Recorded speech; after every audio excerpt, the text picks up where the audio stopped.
Jeffrey Epstein కొద్ది రోజుల నుండి సోషల్ మీడియాలో మారుమోగిపోతున్న పేరు. అసలు ఎవరు ఈ జెఫ్రీ ఎప్స్టీన్? వీడు చిన్నపిల్లల్ని ఏం చేశాడు? ప్రపంచంలో ఉన్న అతిపెద్ద ఇన్ఫ్లుయెన్షియల్ పీపుల్తో వీడికున్న సంబంధం ఏంటి? ఇల్యూమినాటి అంటే ఏంటి? వీళ్ళు మనల్ని ప్రతి నిమిషం చూస్తూనే ఉన్నారా? ఈ వీడియో చూస్తున్న నువ్వు, నేను, మనమందరం చేస్తున్న ప్రతిదీ వాళ్ళు గమనిస్తున్నారా? అండ్ మ్యూజిక్ వరల్డ్లో రారాజుగా ఎదిగిన మైకేల్ జాక్సన్ని చంపింది వాళ్ళేనా? అమెరికా మాజీ అధ్యక్షుడు జాయ్ బిడెన్ ఒక రోబోనా?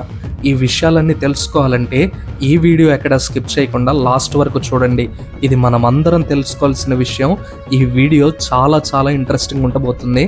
Let's get into the video.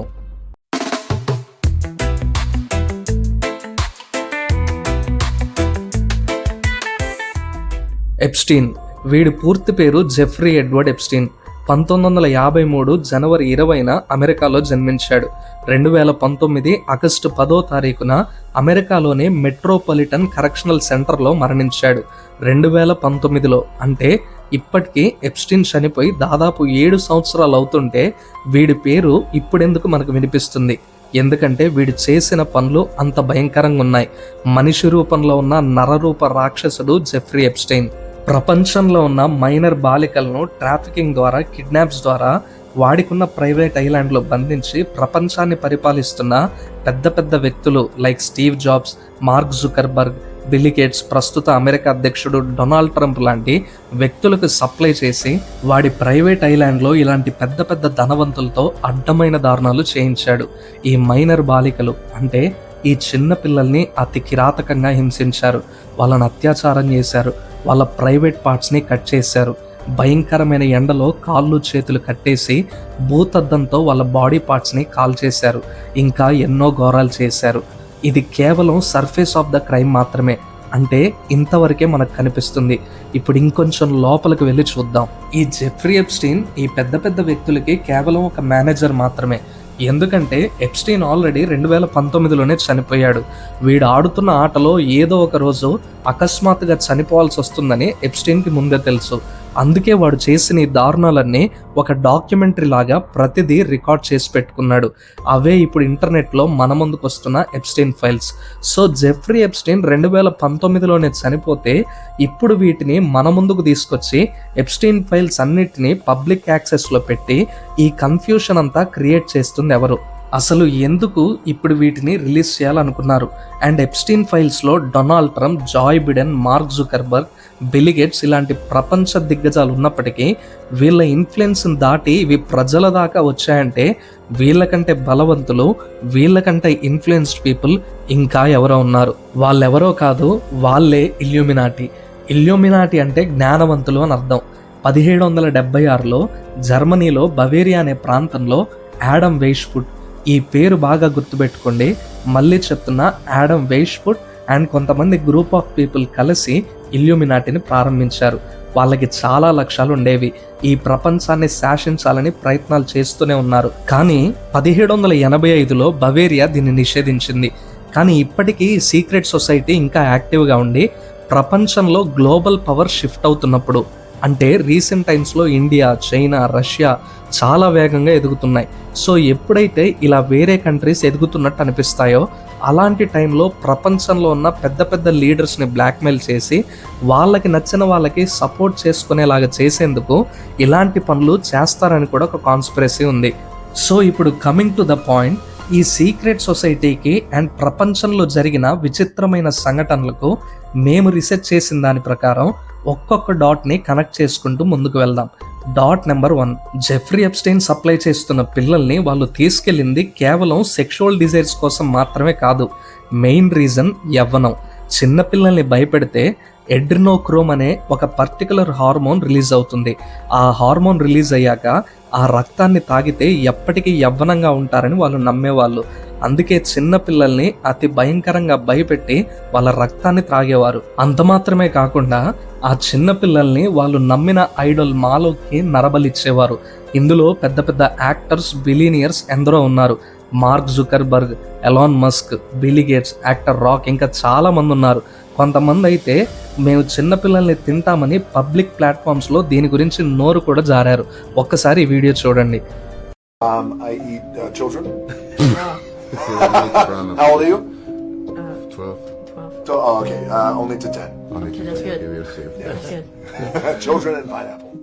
Dot number 2, ఇలా బలిచ్చిన పిల్లల రక్తం తాగి అంతటితో ఆపకుండా ఆ మాంసాన్ని కూడా తినేవాళ్ళు. 2009లో ఒక అమ్మాయి బయటకు వచ్చి వాళ్ళు మనుషుల్ని తింటున్నారని అరుస్తూ చెప్పింది. కానీ తనకి మెంటల్ అని చెప్పి కవర్ చేసి తీసుకెళ్ళిపోయారు. తర్వాత మీడియా ఆ అమ్మాయి కోసం వెతికినా తనెక్కడా కనిపించలేదు. ¡Comieron humanos! ¡Asquerosidad! ¡Comieron humanos! Yo no estaba enterada de nada. Que había, o sea, de los asesinatos sí, pero que habían comido humanos. ¡Humanos! Dot number 3, Simpson's prediction. మీకు తెలుసో లేదో కానీ వీళ్ళు ప్రిడిక్ట్ చేసిన ప్రిడిక్షన్స్ అన్నీ almost జరిగాయి. Queen Elizabeth death కానీ, Trump మళ్ళీ గెలవడం కానీ, COVID-19 కానీ, ఇలా చిన్న చిన్న వాటి నుండి పెద్ద పెద్ద పాండమిక్స్ వరకు అన్నీ ఎగ్జాక్ట్గా ప్రిడిక్ట్ చేశారు. కానీ అది కేవలం ఒక ప్రిడిక్షన్ కాదు, దీని వెనకాల ఉన్నది ఆ సీక్రెట్ సొసైటీ. వాళ్ళ ప్లాన్ ప్రకారం అన్నీ చెప్పి చేశారు. అండ్ ఆశ్చర్యం ఏంటంటే వాళ్ళ ప్లాన్స్ అన్నీ ఎగ్జిక్యూట్ చేయడానికి అండ్ మనకు ఒక హింట్ ఇవ్వడానికి కార్టూన్స్నే వాడుకున్నారు. డాట్ నెంబర్ 4, 2009లోనే రీమా లేబో అనబడుతున్న డాక్టర్ COVID-19 గురించి మాట్లాడారు. 2019లో వచ్చిన వైరస్ గురించి ఆమె 10 సంవత్సరాల ముందే అంటే 2009లోనే చెప్పడం జరిగింది. అంత మాత్రమే కాకుండా ఇలా చెప్తున్నందుకు తనకి థ్రెట్ ఉందని కూడా మెన్షన్ చేశారు. ఒక్కసారి ఈ వీడియో చూడండి. They will induce a pandemic. You're going to get the flu. Everybody around us is going to get the flu. You've left the United States of America. Yes, sir, I have. Why? I do not feel safe living in the United Really? States. Do you want to come in and sit down? No, sir, I'd rather not. You'd rather just be here so you can make a fast exit if you have As soon as you and I finish, You're out I'm here. leaving the country again. Why? Because in a very short time, not today, not tomorrow, but very soon, we'll be facing compulsory vaccination under the mistaken term of voluntary vaccination. Dot number 5, doctor Rima Laibow చెప్పిన points నిజమే అని prove చేస్తూ అప్పటికీ మనం ఇవేం పట్టించుకున్నప్పటికీ కొంతమంది పెద్ద పెద్ద వ్యక్తులు మాత్రం పాండమిక్ గురించి మాట్లాడుతూనే ఉన్నారు. అదెవరో కాదు, మైక్రోసాఫ్ట్ అధినేత బిల్ గేట్స్. ప్రపంచంలో జనాభా పెరుగుతుంది, అందులో కొంత పర్సంటేజ్ తగ్గించడానికి వాళ్ళే ఈ వైరస్ని పుట్టించి మళ్ళీ వాళ్ళే దీనికి వ్యాక్సిన్ కనిపెట్టారు. కరోనా వైరస్ 2019-20లో స్టార్ట్ అయితే బిల్ గేట్స్ మాత్రం దాని గురించి 2015లోనే ఎలా మాట్లాడాడో ఒక్కసారి ఈ వీడియోలో చూడండి. Anything kills over 10 million people in the next few decades, it's most likely to be a highly infectious virus. If we get an airborne pandemic, if we haven't built ahead of time some structures to deal with this, millions of people could be adversely వాస్తవానికి ఈ వైరస్కి కారణం China అని అందరం అనుకున్నాం. కానీ it's a planned virus by Bill Gates and Jeffrey Epstein. వాళ్ళే ఒక వైరస్ పుట్టించి అండ్ దానికి వాళ్ళే ఒక వ్యాక్సిన్ కనిపెట్టి కావాల్సినంత డబ్బు ఈ పాండమిక్ ద్వారా సంపాదించుకున్నారు. అండ్ అలానే వాళ్ళ ఫ్యామిలీస్కి మాత్రం ఈ వ్యాక్సిన్ ఇప్పటికీ వేయనివ్వలేదు. Dot number 6, bitcoins. ప్రపంచంలోనే అత్యధిక బిట్ కాయిన్స్ అనేది ఒకే ఒక వ్యక్తి దగ్గర, అతనే సతోషి నకోమోటో. ప్రపంచంలోనే హైయెస్ట్ బిట్ కాయిన్స్ కలిగిన ఈ వ్యక్తి ఎవరు, ఎలా ఉంటాడనేది ఇప్పటికీ ఎవ్వరికి తెలియదు. బట్ మైండ్ బ్లోయింగ్ విషయం ఏంటంటే Satoshi Nakamoto is none other than Epstein himself. ఎందుకంటే the great American business man and QLA mentor Dan Pena ఒక ఇంటర్వ్యూలో మాట్లాడుతూ సతోషి నకోమోటో ఎవరో నాకు తెలుసు, కానీ తనెవరో ప్రపంచానికి తెలియదు. అలా తెలిసిన రోజు bit coin value day by day పడిపోతూ 0కి వస్తుందని చెప్పాడు. ఇప్పుడు ఇందులో ఆశ్చర్యం ఏంటంటే ఎప్స్టీన్ ఫైల్స్ రిలీజ్ అయినప్పటి నుండి బిట్ కాయిన్ మార్కెట్ రోజు రోజుకి క్రాష్ అవుతూనే ఉంది. ఒక్కసారి ఈ వీడియో చూడండి. If you knew who was really behind Bitcoin, you would run as fast as you fucking could to sell it. I know. 100%. If you knew who owned Bitcoin or who started Bitcoin, and you had Bitcoin, you couldn't sleep at night. I know. 100%. And when the real founder of Bitcoin comes out, it is my humble opinion, and there's nothing humble about me, Bitcoin will go to fucking 0. Guys, ఈ video ఇక్కడ వరకు చూస్తూ వచ్చారంటే మీకు నచ్చిందని అనుకుంటున్నాం. ఈ video వెనుక చాలా రీసెర్చ్ ఉంది. సో మీ సపోర్ట్గా ఒక్క లైక్ చేస్తే ఈ వీడియో ఇంకా ఎక్కువ మందికి రీచ్ అవుతుంది. ఇంకా మంచి మంచి వీడియోస్ చేయడానికి మాకు ఒక బూస్టప్ లాగా ఉంటుంది. సో ఇంకా మన ఛానల్ సబ్స్క్రైబ్ చేసుకోకపోతే ఇప్పుడే సబ్స్క్రైబ్ చేసుకొని బెల్ ఐకాన్ ఆన్లో పెట్టుకోండి. డాట్ నెంబర్ 7, ఇందాక మనం మాట్లాడుకున్నట్టు వీళ్ళు నరబలిచ్చిన పిల్లలందరి మాంసాన్ని మెక్డొనాల్డ్స్ మీట్లో కలిపేశారని కూడా ఒక ఆడియో ఎప్పటి నుండో ఇంటర్నెట్లో సర్క్యులేట్ అవుతుంది. కానీ అప్పుడు అది ఎవ్వరికి అర్థం కాలేదు. ఒక్కసారి ఈ వీడియో చూస్తూ ఆడియోలో వస్తున్న ప్రతి మాట కూడా క్లియర్గా వినండి. We've been doing this for thousands of years, since down to Adam's time. We take the children of our enemy, which is the white race, and we bring them to the basements in the synagogues, where we drain the blood and watch them die there. We mix it with the Passover bread, and so we eat the blood of our enemies. And the bodies, we give them to the slaughterhouses, and those are pounds and pounds and pounds of meat that we grind up in the sausage and the hamburger, and that's why we made those the most popular things, sausage for breakfast and hamburger for lunch. And so all the goyim out here are really eating their children. And even when we say this outright and tell you people, you don't believe it. ఈ వీడియోలో mind blowing విషయం ఏంటంటే, అందులో ఉన్న వ్యక్తి క్లియర్గా చెప్తూ mention చేస్తున్న పేరు యాడమ్. మేమిది యాడమ్స్ టైం నుండి చేస్తున్నాం అని చెప్తున్నాడు. వీడియో స్టార్టింగ్లో ఒక పేరు గుర్తుపెట్టుకోండి అని చెప్పా. ఇల్యూమినాటీ గ్రూప్ని స్టార్ట్ చేసిన వ్యక్తి పేరు కూడా యాడమ్ వెయిష్పుట్. అంటే ఈ సీక్రెట్ సొసైటీ ఎప్పటి నుండి యాక్టివ్గా ఉండి ఇలాంటి దారుణాలు చేస్తుందనేది మన ఊహలకు కూడా అందనంత దూరంలో ఉంది. డాట్ నెంబర్ 8, మాజీ అమెరికా అధ్యక్షుడు జాయ్ బిడెన్ గురించి కూడా ఆ ఫైల్స్లో ఉంది. అదేంటంటే ఆయన 2019లోనే చనిపోయారని, కానీ ఇన్ని రోజులు అతను ఒక రోబోలా క్లోన్ చేసి కవర్ చేస్తూ వచ్చారని ఉంది. వాస్తవానికి అది నిజమే అన్నట్టుగా ఎన్నో వీడియోస్ మన ముందుకు వచ్చాయి, కానీ అది ఎంతవరకు నిజం అనేది మాత్రం తెలియాల్సి ఉంది. బట్ జాయ్ బిడెన్ రోబోలా ప్రవర్తించిన సందర్భాలు మాత్రం చాలానే ఉన్నాయి. Dot number 9, Michael Jackson death.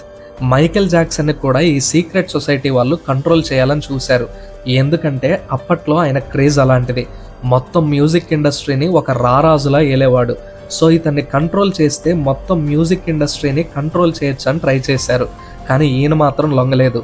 వాళ్ళ గురించి బయట పెట్టడానికి ఒక పాట కూడా రాశారు, కానీ వాళ్ళు దాన్ని రిలీజ్ చేయనివ్వలేదు. సో మైకేల్ బ్రెజిల్కి వెళ్ళి అక్కడ లోకల్ మాఫియా సపోర్ట్ తీసుకొని అక్కడే షూట్ చేసి ఆ సాంగ్ని రిలీజ్ చేశారు. ఆ సాంగ్ రిలీజ్ అయిన కొద్ది రోజుల తర్వాత అతని మీద చాలా ఆరోపణలు వేశారు. డ్రగ్ కేసెస్లో ఇరికించారు. లాస్ట్కి డ్రగ్ ఓవర్ డోస్ అయి చనిపోయాడని చెప్పారు. కానీ ఇదంతా మైకేల్ ఇలా జరగబోతుందని ముందుగానే గెస్ చేశాడు. అది కూడా ఒక ఆడియో ప్రూఫ్ ఉన్నప్పటికీ అప్పట్లో ఈ సీక్రెట్ సొసైటీ చేస్తుంది ఎవ్వరికి అర్థం కాలేదు. ఒక్కసారి మైకేల్ చనిపోవడానికి ముందు మాట్లాడిన ఈ ఆడియో వినండి. I don't know if I should tell you this, but I don't know who may be listening. There may be a group of people that want to get rid of me. They don't want me here anymore. I don't understand. What do you mean? I need to talk about it. What would you hold? I don't know what's going to happen, but I just feel in my soul, only God knows, that they could train me and say I overdosed on drugs. I can't do all of this. Dot number 10, ఈ secret society యాక్టివ్గానే ఉందని చెప్పడానికి వాళ్ళు మనం వాడే పెద్ద పెద్ద brands ద్వారా, వాటి లోగోస్ ద్వారా మనకి హింట్స్ ఇస్తూనే ఉంటారు. వాళ్ళ main logo the triangle eye. Same ఇదే లోగోకి దగ్గరగా మనం వాడే బ్రాండ్స్ ఎన్నో ఉన్నాయి. Like Google Chrome, Balenciaga, Airbnb, ఇలా చాలానే ఉన్నాయి. అండ్ అంత మాత్రమే కాకుండా $1 $1 నోట్ మీద కూడా మనకి సైన్ కనిపిస్తూనే ఉంటుంది. అండ్ చాలా పబ్లిక్ ప్లాట్ఫామ్స్లో కూడా కొంతమంది సెలబ్రిటీస్ ఈ సీక్రెట్ ఐని రిసెంబుల్ చేస్తూ ఎన్నోసార్లు ఈ సీక్రెట్ సొసైటీ గురించి హింట్స్ ఇచ్చిన సందర్భాలు కూడా ఉన్నాయి. సో ఫైనలీ ఈ డాట్స్ ఇలా కనెక్ట్ అయ్యే కొద్దీ ఇది ఇలా వెళ్తూనే ఉంటుంది. ఇది చాలా డీప్గా ఉంటుంది. ఇందులో ఎన్నో క్రైమ్స్ ఉన్నాయి, ఎంతో మందిని కంట్రోల్ చేయడం, పెద్ద పెద్ద వాళ్ళు ఇన్వాల్వ్ అవ్వడం, ఇలా ఎన్నో దారుణాలు ఈ సీక్రెట్ సొసైటీకి కనెక్ట్ అయి ఉంటాయి. మనకు కనిపిస్తుంది కొంచెమే. లైక్ ఇంటర్నెట్లో మనకి సర్ఫేస్ వెబ్ మాత్రమే కనిపిస్తుంది, కానీ మనకి తెలియని డార్క్ వెబ్ ఇంకొకటి ఎలా అయితే ఉందో ఈ సీక్రెట్ సొసైటీ కూడా అంతే. ఇందులో ఇంకా ఆశ్చర్యం కలిగిస్తున్న సంగతి ఏంటంటే ఈ ఎప్స్టైన్ ఫైల్స్ అనేది ఒక సర్ఫేస్ ఆఫ్ ద లేయర్ మాత్రమే. దీని కింద ఇంకా ఎన్నో దారుణాలు ఉన్నాయి. ఇందులో వరల్డ్ వార్ 3 గురించి కూడా ఉంది. జస్ట్ ఒకసారి ఆలోచించండి. ఇలా వార్స్ని మ్యానిపులేట్ చేయడం, మనుషుల్ని కంట్రోల్ చేయడం, లీడర్స్ని బ్లాక్మెయిల్ చేయడం, ఇలా ఒకటి కాదు. వీటి గురించి బయట పెట్టాలని ప్రయత్నం చేస్తే అలాంటి వాళ్ళని కనిపించకుండా చేసిన వాళ్ళు ఇప్పుడు వాళ్ళంతటికి వాళ్ళే ఎందుకు దీన్ని బయట పెట్టారు, సోషల్ మీడియా అంతా ఎందుకు ఇది వ్యాపిస్తుంది, అందరూ ఎందుకు దీని గురించి మాట్లాడుతున్నారు? ఎందుకంటే ఇప్పుడు ఈ సీక్రెట్ సొసైటీ వాళ్ళు ఇది ఇలా జరగాలని అనుకుంటున్నారేమో. మనమందరం దీని గురించి మాట్లాడుకుంటూ ఉన్నప్పుడు వాళ్ళు ఇంతకంటే దారుణమైంది, ఇంతకంటే భయంకరమైనది ఏదైనా చెయ్యబోతూ ఉండొచ్చు. అదేమై ఉంటుందో మీ ఒపీనియన్ కామెంట్స్ రూపంలో మాకు తెలియజేయండి. అండ్ మా రీసెర్చ్ మీకు నచ్చినట్లయితే ఈ వీడియోని లైక్ చేయండి, షేర్ చేయండి, అండ్ మన తెలుగు ఫ్యాక్ట్స్ గ్యాలరీ ఛానల్ని సబ్స్క్రైబ్ చేసుకోండి.